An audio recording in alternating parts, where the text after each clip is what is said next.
साधना कर रही है, जो मिला वो समर्पित कर रही है, जो मिले। कभी कोई देवी देवता नहीं कहता कि मुझे इतना देना, कोई देवता नहीं कहता। शिव महापुराण की कथा तो यहाँ तक कहती है कि भगवान शंकर कभी नहीं बोले आपसे कि आप मुझे इतना दीजिए। आप तो अपना भाव, अपना दिल, हृदय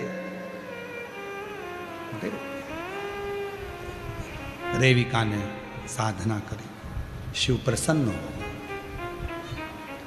जो रेविका ने जले हुए पेड़ की पत्तियों का अंश भी दिया है, वो भी शिव ने माँ जगत जननी को स्वीकार करने को कहा। और शिव जी ध्यान दें, कभी कभी आप लोग जब पार्थिव शिवलिंग का पूजन करते हो ना, पार्थिव पूजन करते हो, तो पार्थिव शिवलिंग का जब पूजन करते हो तो कभी कभी काले तिल शिव जी को चढ़ाते हो। बोलो चढ़ाते हो कि नहीं चढ़ाते हो? चढ़ाते हो ना। क्यों चढ़ाते हो? हमारे शरीर में और हमारे घर के अंदर कोई रोग बड़ा यदि प्रवेश कर रहा है तो वो रोग प्रवेश ना, रोग प्रवेश ना। आजकल बहुत सारे लोग ऐसे हो गए कि जो काला तिल है वो ज़्यादातर शिव जी की शिवपिंडी पर, शिवलिंग पर जाकर चढ़ाते हैं। पर शिव पुराण कहती है कि पार्थिव शिवलिंग जब बनाओ तो काला तिल जरूर चढ़ाओ। पार्थिव शिवलिंग, मंदिरों में जाकर काला तिल चढ़ाने की जरूरत नहीं है।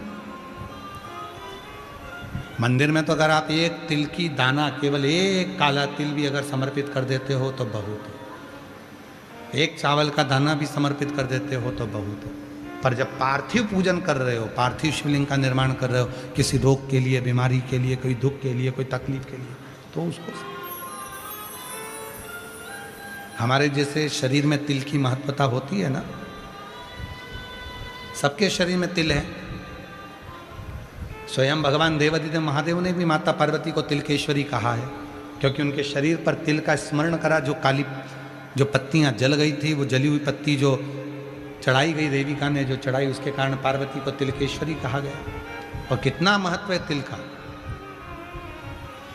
पीठ पर अगर तिल होता है तो गुस्सा आता है, गालों पर यदि तिल होता है तो सुख समृद्धि देता है, हाथ पर अगर तिल देता है तो अन्नपूर्णा देता है, हथेली पर अगर तिल होता है तो हमको वैभव लक्ष्मी देता है, और महाराज पैरों पर अगर तिल होता है तो अटल लक्ष्मी का निवास देता है। कितना तिल का महत्व हमारे यहाँ कहा है, कितना तिल।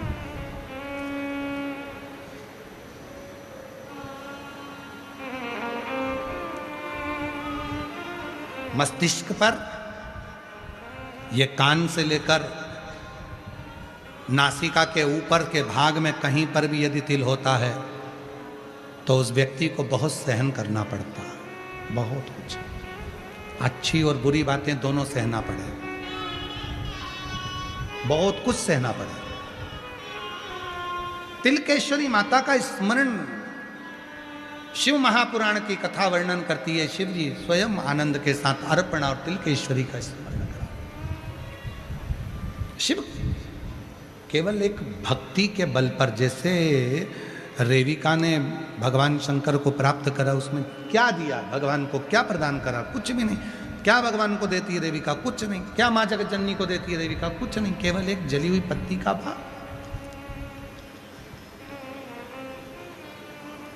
तुम महादेव नमन चरणों में स्वीकार कीजिए, सबका किया है मेरा भी उद्धार कीजिए, उद्धार